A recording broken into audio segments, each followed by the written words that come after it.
Hello friends, इस video में हम लोग फिजिक्स के एक और क्वेश्चन को ट्रिक से सॉल्व करेंगे। क्वेश्चन कौन सा? क्वेश्चन 31 को ट्रिक से सॉल्व करेंगे। इसमें काफी इंटरेस्टिंग ट्रिक लगाएंगे। क्वेश्चन में क्या दे रखा है? क्वेश्चन में दे रखा है कि two blocks of mass as small m and capital M where capital M is greater than small m are placed on a frictionless table as shown in the figure. A massless spring with spring constant K is attached with the lower block. If the system is slightly displaced and released then, तो यहाँ पे total 5 हम लोग को statement दे रखा है। ये statement A, ये स्टेटमेंट बी, ये स्टेटमेंट सी, ये स्टेटमेंट डी और ये स्टेटमेंट ई।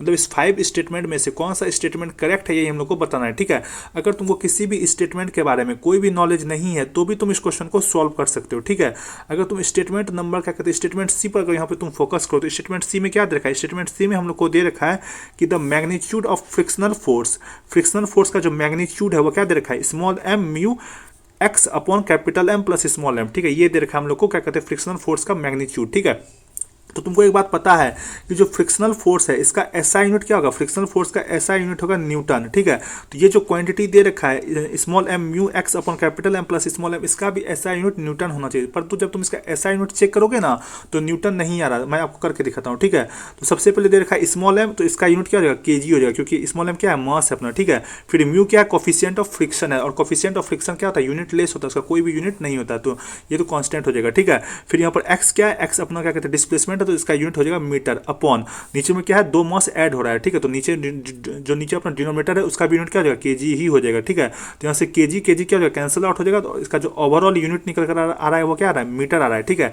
मतलब जो यहाँ पर क्या कहते हैं small m mu x upon capital M plus small m दे रखा है, इसका यूनिट क्या है? मीटर है।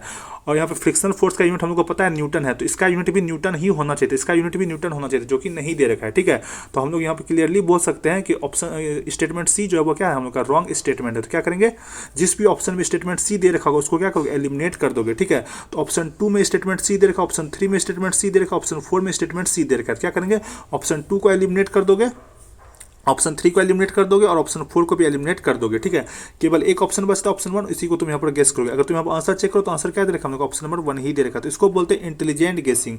इस तरीका से पेपर को अटेम्प्ट करना है। ठीक है, अगर आपको वीडियो पसंद आया तो प्लीज़ वीडियो को लाइक कीजिए, चैनल को सब्सक्राइब कीजिए। Thank you.